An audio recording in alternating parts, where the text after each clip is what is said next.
அனைவருக்கும் வணக்கம். சுப மாரிமுத்து. நான் திருப்பூர்ல இருந்து பேசுகிறேன்.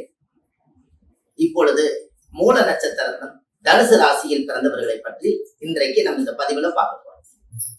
இப்ப இந்த மூல நட்சத்திரக்காருடைய குணம் என்ன, அவருடைய வாழ்வாதாரம் என்ன, அப்ப அவருடைய காலச்சக்கரத்துக்கு 9வது ராசி மூலம். காலச்சக்கரம் என்பது என்ன? மேசம், ரிஷபம், மிதுனம், கடகம், சிம்மம், கன்னி, துலா, விருச்சிகம், தனுசு. அப்ப இது 9வது ராசி மூல நட்சத்திரம் தனுசு ராசியா வரும். அப்ப ஜாதக ரீதியா பாத்தீங்கன்னா இந்த 9வது ராசியில் இவங்க பிறந்து தனுசு என்பது வில்லு. இந்த வில்லு எப்படின்னு கேட்டீங்கன்னா எப்பவுமே போருக்கு தயாராக இருக்கிற மாதிரி ஒரு அவங்களுக்குள்ள ஒரு மிகப்பெரிய ஒரு 10 ஆள் தைரியம் இருக்கிறது போல மூல நட்சத்திரக்காரர்கிட்ட மனசுக்குள்ள ஒரு மிகப்பெரிய ஒரு தைரியம் வளர்ந்துகிட்டே இருக்கு. ஏன் அப்படி? அஞ்சாத நெஞ்சம் படைத்த ஆஞ்சநேயர் மூல நட்சத்திரம். அப்ப இந்த மூல நட்சத்திரம் அஞ்சாத நெஞ்சம் படைத்த ஆஞ்சநேயர் மூல நட்சத்திரம். அவர் பெற்ற தாய் எனக்கு ஒரு தலை பிடிக்கிட்டுவான்னு அவர் சொன்னதுக்காக அப்போ அந்த இடத்துல போய் எந்த தலையை பிடிக்கிட்டு வர்றதுன்னு சொல்லி ஆஞ்சநேயருக்கு தெரியல. அப்போ உடனே இந்த மலைக்குள்ள தானே இந்த தலை இருக்குதுன்னு பெற்ற தாய் சொல்லிச்சு. அதனால இந்த மலையவே தூக்கிட்டு வரலான்னு சொல்லி இந்த மலையோட தூக்கிட்டு பெற்ற தாய்கிட்ட கொடுத்து சாகாத மரம் பெற்ற சஞ்சீவி மூலிகை அந்த மலைக்குள்ள இருந்ததுனால அவருக்கு சஞ்சீவி ஆஞ்சநேயர் என்று பெயர். இப்ப பாருங்க, அவர் மலையை தூக்கக்கூடிய சக்தி இருக்கும் போது மூல நட்சத்திரத்துல யாராவது ஒருத்தர் பிறந்தாங்கன்னா அவங்களுக்குள்ள ஒரு தைரியம், அவங்களுக்குள்ள ஒரு வீரியம், தன்னம்பிக்கை, இதெல்லாம் அவங்களுக்குள்ள கூடவே பிறந்திருக்கும். அது பெண்களா இருந்தாலும் சரி, அது ஆண்களா இருந்தாலும் சரி. ஏன் அப்படி? அந்த இடத்துல தனுசுல ஏன் அந்த காலத்துல வில்ல கொண்டு போய் வச்சாங்கன்னா எத்தனை பேர் வந்தாலும் அந்த போர்ல போய் நம்ம ஜெயிச்சு நம்ம வீரன்னு காமிக்கணுங்கிறதுக்காக வீர ஆஞ்சநேயர் என்று பேர் சுற்றி அவர் வெற்றி பெற்றார். ராமருக்கே போர்ல நிறைய போராட்டங்களை என்னால ஜெயிக்க முடியுமான்னு நினைக்கும் போது ஆஞ்சநேயர் உத்தரவு கேட்டு அந்த போர்ல ஜெயிச்சு ராமரவே ஒரு மிகப்பெரிய ஒரு சக்தியால அவர் காப்பாத்தினார். அவருக்கு ஒரு சோதனை வரும்போது அந்த ஆஞ்சநேயர் கிட்ட இருக்கக்கூடிய தைரியம் தான் ராமருக்கு அந்த காலத்துல ஒரு ரொம்ப ஒத்தாசனையா இருக்கு. அப்ப இதுல இருந்து என்ன தெரியுது? இந்த மூல நட்சத்திரத்துல ஒரு சிலர் சொல்றாங்க ஆண் மூலம் அரசாலும் பெண் மூலம் நெருமூலம்னு சொல்றாங்க. அது சாத்தியமே இல்லாத வார்த்தை. ஆதி காலத்துல அதை எப்படி சொல்லி வச்சாங்கிறது முன்னோர்கள் அது நம்மளுக்கு இதுவரைக்கும் அது அறியாத ஒரு விஷயமா இருக்கு. ஆணி மூலம் அரசாலும் கன்னி மூலம் நெருமூலம்னு பேர் வச்சாங்க. அது எப்படி? ஆணி மூலம் தான் என்ன? ஆணி மாசத்துல பிறக்கக்கூடிய மூல நட்சத்திரம் இந்த ஊரை ஆளக்கூடிய நட்சத்திரமா. அதனால ஆணி மூல அரசால், இது காலப்போக்குல ஆண் மூல அரசாலுன்னு சொல்லியிருக்காங்க.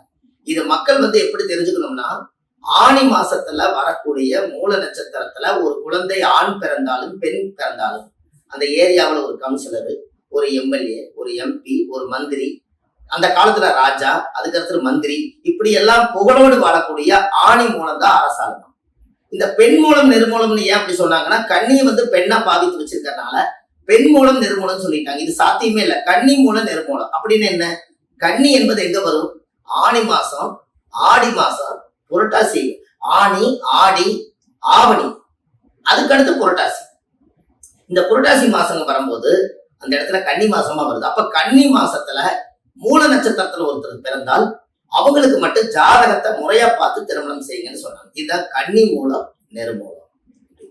அப்ப பாத்தீங்களா, இந்த மூல நட்சத்திரத்துக்குள்ள இவ்வளவு ரகசியம் இருக்கு.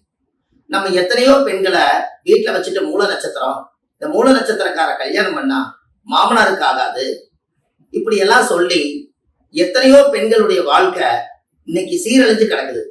அவங்க கிட்ட இருக்கக்கூடிய தைரியத்தை பாத்தீங்களா? ஆஞ்சநேயருங்கிறது மிருகத்துல குரங்கா வச்சிருக்காங்க.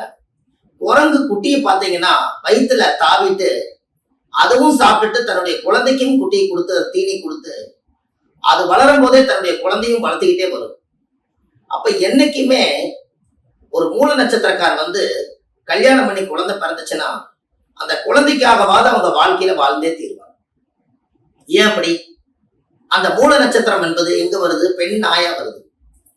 அப்ப மூல நட்சத்திரம் பெண் நாய். இந்த பெண் நாய் என்ன பண்ணுன்னா குட்டி போட்டா யாரோ ஒருத்தர் குட்டி தூக்க போறாங்கன்னு கடிச்சு போடும். அதனால இவங்க என்ன பண்ணிருவாங்கன்னா அது வரைக்கும் அந்த நாய்க்கு சாப்பாடு வைப்பாங்க. அதுக்கப்புறம் குட்டி போட்டா கடிச்சு போடுன்னு துரத்தி விடுவாங்க.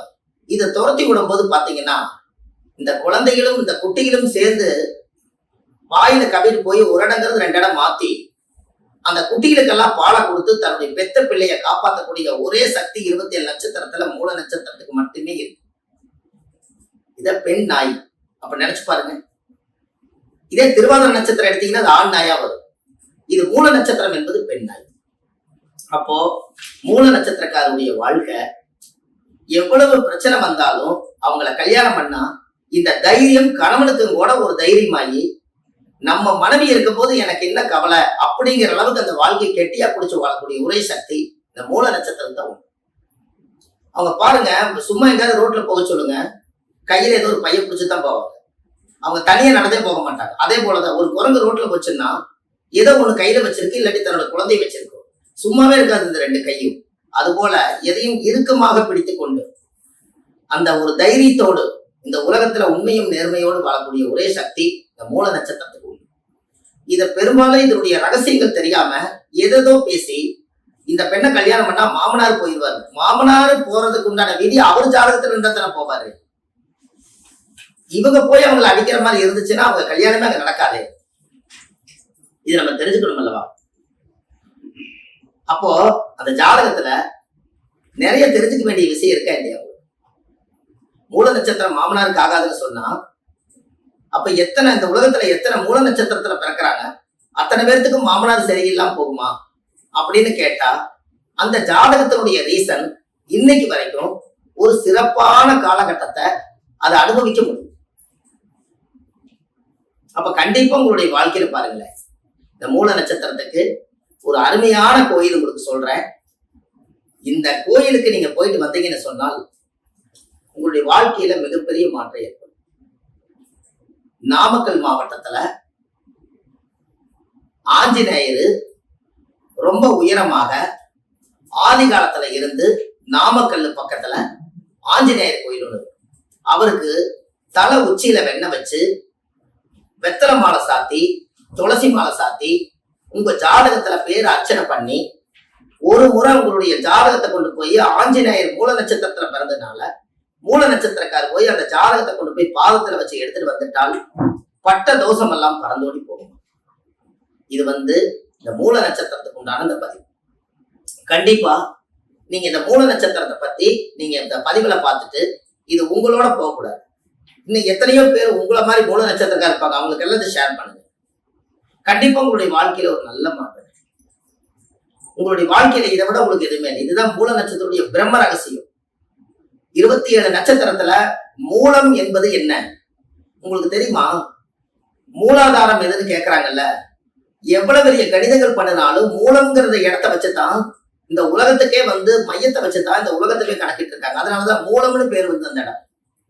அந்த இடமே பாருங்க, தனுசு மூளையா இருக்கும் பிளஸ் மூலம். உங்களுக்கு மூலம்னா அஸ்வினி முத்திரை போடக்கூடிய நம்மளுக்கே குண்டல மகா சக்தியில மூலம்ங்கிறது ஒண்ணு இருக்கா இல்லையா? அங்க ஆக்னேயத்தை துரியத்தை கொண்டு வர முடியும். இதுதான் மூலம். ஆதி மூலம் என்று பேர். ஒரு சாமி போய் ஒரு மண் எடுத்துட்டு கோயில் கட்டி கும்பாபிஷேகம் பண்ணீங்கன்னா இந்த மூலாதாரம் எங்க போய் மண் எடுத்துட்டு அந்த சக்தி உருவாக்குறீங்கன்னு கேட்கறாங்களா இல்லையா? இதுதான் மூலம். இந்த மூலம்ங்கிறது எல்லாமே கேளுங்க. மூல நட்சத்திரக்கார கையில கோயில் கட்டி கும்பாபிஷேகம் பண்ணீங்கன்னா 1000 வருஷம் அந்த கோயில் உயிரோடு இருக்கும். சாதாரண விஷயம் பாருங்க. ஏன் அப்படி? 9ஆம் இடத்தா கோயில், காலச்சக்கரத்துக்கு அது 9வது வீடுதான் தனுசு. அப்ப தனுசு ராசிக்கார கையில மண் எடுத்து பிடிச்சு ஒரு சின்ன ஒரு மண் எடுத்து உருவம் பிடிச்சு வச்சீங்கன்னா அதுக்கு உயிர் வந்துடும். அவ்வளவு பெரிய சக்தி இருக்கு. அந்த நட்சத்திரக்காரர்களுக்கு அந்த கரு உருவாகக்கூடிய சக்தியும் நிறைய குழந்தைகளை பெற்றுக்கக்கூடிய சக்தி மூல நட்சத்திரத்துக்கு தான் உண்டு. ஆண் நாய் திருவாதிரை, பெண் நாய் மூலம். நாய்க்குட்டி எத்தனை குட்டி போடுது? நாய் 4-5 குட்டி போடும். அப்போ இவங்களா பார்த்து ஆபரேஷன் பண்ணா மட்டும்தான் இந்த மூல நட்சத்திரக்கார ஒரு குழந்தை 2 குழந்தையோட போதுங்கிறாங்க. அது விட்டீங்கன்னா 14 செல்வத்துக்கும் 16 குழந்தை பெற்று கொடுக்குமா. அவ்வளவு பெரிய சக்தி இனப்பெருக்கம் உள்ளது. ஒரு பெண் நாய் தான் இனப்பெருக்கத்தை உருவாக்கக்கூடியது. அது போலதான் சமுதாயத்துக்காக கட்டுப்பட்டு வாழும், தன்னுடைய புருஷனுக்காக கட்டுப்பட்டு வாழும், தன் குழந்தைகளுக்காக கட்டுப்பட்டு வாழும். நம்ம இந்த வாழ்க்கையில ஒரு கணவனை நம்ம அடைஞ்சிட்டா கடைசி வரைக்கும் நம்மளுடைய வாழ்வாதாரம் ஒரு சிறப்பான முறையில இருக்கணுங்கிறதுக்காக இந்த மூல நட்சத்திரத்துக்கு அவ்வளவு பெரிய பவர். அதனால இந்த உலகத்துல நாமக்கல் மாவட்டத்துல நரசிம்மர் கோயில் பக்கத்துலயே இருக்குது. நாமக்கல் ஆஞ்சநேயர் கோயில் அங்கேயே இருக்கு. 2 கோயிலும் எதுக்கு இருக்குது. அந்த கோவில்ல நீங்க முறையா ஒரு பிரசாதம் கல்கண்டு சாமிக்கு வச்சு நைவேத்தியம் பண்ணி மனதார அந்த மூல நட்சத்திரக்கார் ஒரு முறை அந்த கோயிலை வந்து மூல நட்சத்திரத்துக்கு அந்த கோயில்ல ஒரு 7 முறை சுத்தி வந்து தேங்காய் பழம் பூ மாலை கல்கண்டு வாங்கி அர்ச்சனை பண்ணி சாமி கும்பிட்டு வந்தீங்கன்னா இந்த நட்சத்திர தோஷம் நிவர்த்தியாகும். மூல நட்சத்திரம் இந்த உலகத்தில் மூலாதாரமே என்று சொல்லி இன்னும் அடுத்த பதிவில் இந்த மூல நட்சத்திரத்துடைய குணாதிசைகள் நிறைய கொடுக்குறேன். சுப மாரிமுத்துன்னு யூடியூப் சேனல்ல போனீங்கன்னா நிறைய இந்த பதிவுகள் கொடுத்துருக்கேன். ஏற்கனவே நான் மூலத்தை பத்தி பேசியிருக்கேன். அப்ப அந்த மூல நட்சத்திரத்தை பத்தி நீங்க தெரிஞ்சுக்கணும்னா வள்ளுவர் வாக்கு யூடியூப் சேனல்ல போனீங்கன்னாலும் உங்களுக்கு நிறைய விஷயங்கள் கிடைக்கும். இது எல்லாம் பார்த்துட்டு நீங்க ஒரு சப்ஸ்கிரைப் பண்ணிக்கங்க. நீங்க தினமும் ஒரு நோட்டிபிகேஷன் உங்களுக்கு வர மாதிரி உங்களுக்கு வீடியோ உங்களுக்கு அனுப்புறேன். ஆன்லைன்லயே இந்த ஜாதகம் பாக்குறோமா நீங்க கண்டிப்பா உங்களுடைய வாழ்க்கையில ஒரு நல்ல விதமா இந்த மூல நட்சத்திரக்காரர்களுக்கு எல்லாம் ஷேர் பண்ணுங்க. அவங்களுடைய வாழ்க்கையில மனநொந்து இருக்கிறவங்களுக்கு இந்த பதிவு போய் சேர்ந்தால் அப்ப நம்ம அப்படி இல்லை, இனிமேல் நம்ம எப்படி வாழணும்னு இந்த பதிவுல கண்டிப்பா அவங்க ஒரு மாற்றம் ஏற்படும் என்று சொல்லி அடுத்த பதிவில் உங்களை சந்திக்கிறேன். உங்களுடைய அன்புள்ள சுப மாரிமுத்து. நன்றி, வணக்கம்.